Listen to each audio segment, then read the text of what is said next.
Tonight on CTV News, the results of the ASCSU elections. Find out who will be our next president and vice president. Also, information on the arrest that took place at the Morgan Library Wednesday afternoon. All this, including weather, sports, and entertainment, coming up right now.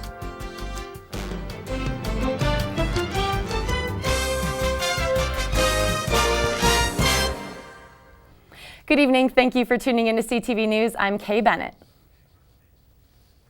The ASCSU candidates are still waiting in the Senate chambers for the results of this year's election. Check collegian.com for updates.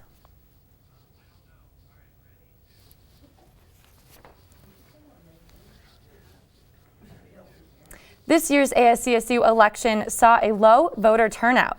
Article 10, Section 1000 of the ASCSU Constitution requires 10% of the student population to vote during the spring election.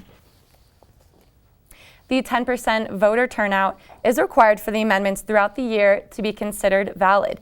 According to the ASCSU Elections Committee, the required voter percent was reached, though final numbers have not been released. There were some tense moments at the Morgan Library Wednesday afternoon.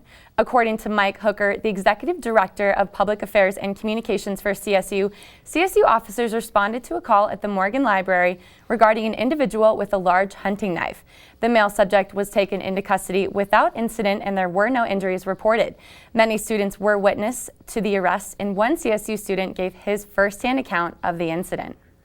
We were just sitting down on the wall over there, and this kid was sitting down next to us, and there was a knife next to him that was in a case with some books, and we didn't really think anything of it. And then all of a sudden 4 cop cars pulled up.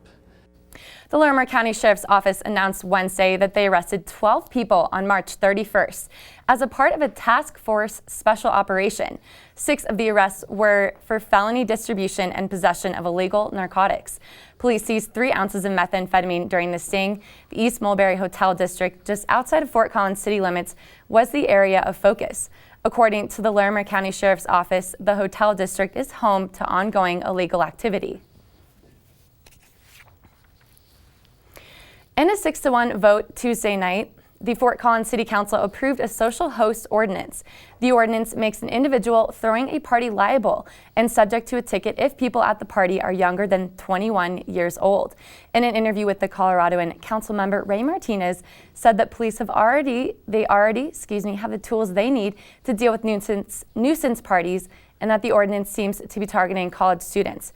Other council members said that party hosts avoid responsibility for what happens in their home because of gaps in city regulations.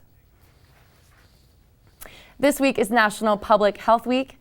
Events are held every day on campus at the University of Colorado Boulder and the University of Northern Colorado. CSU's Vice President of Student Council says that the public's perception of what public health means is misunderstood. National Public Health Week is all about bringing awareness about public health, and I think a lot of people think public health is a dirty word like restaurant inspections, but really it's about helping people, helping the community be the healthiest and happiest people they can be. For a full list of events happening on campus, visit the Colorado School of Public Health's website. Coming up tomorrow, there is a fun run on the CSU track at 3 p.m. and a nutrition demo class from 6 to 7 tomorrow night. Make sure to register ahead of time for that one.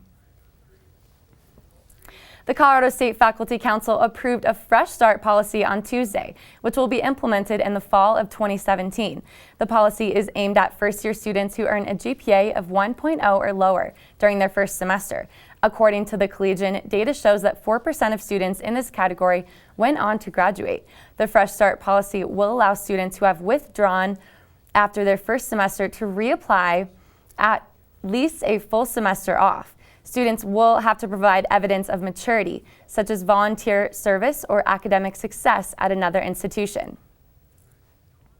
This story may make you squirm. The Growing Project, a local nonprofit, is hosting a bug eating class on April 13th at Hope Farms. The class begins at 6 and attendees will get a chance to snack on crickets and mealworms. The educational course is aimed at teaching the nutritional and environmental impacts of eating bugs. Tickets are $12 and can be purchased at www.thegrowingproject.org. A similar event last year sold out, so don't miss your chance to attend this event. Weather anchor Elizabeth Prossie is here now. Liz, what do you think about that bug eating class? Could you do it? You know what, Kay? I love being outdoors, but I cannot stand bugs. So the thought of taking a bug eating class, no thanks. I'm gonna have to pass on this one. What about you? I definitely have to pass. Maybe if there was a bet involved with a friend, I would watch and laugh, but I couldn't do it. There's no way. You know what? I would say I might eat a chocolate-covered ant, but that's as far as I would go. Only if there's a whole jar of them and you don't tell me. Exactly. And it's a secret. Yeah, that's the only way it would happen. Well, right after the break, I will have your full weather forecast. CTV News will be right back.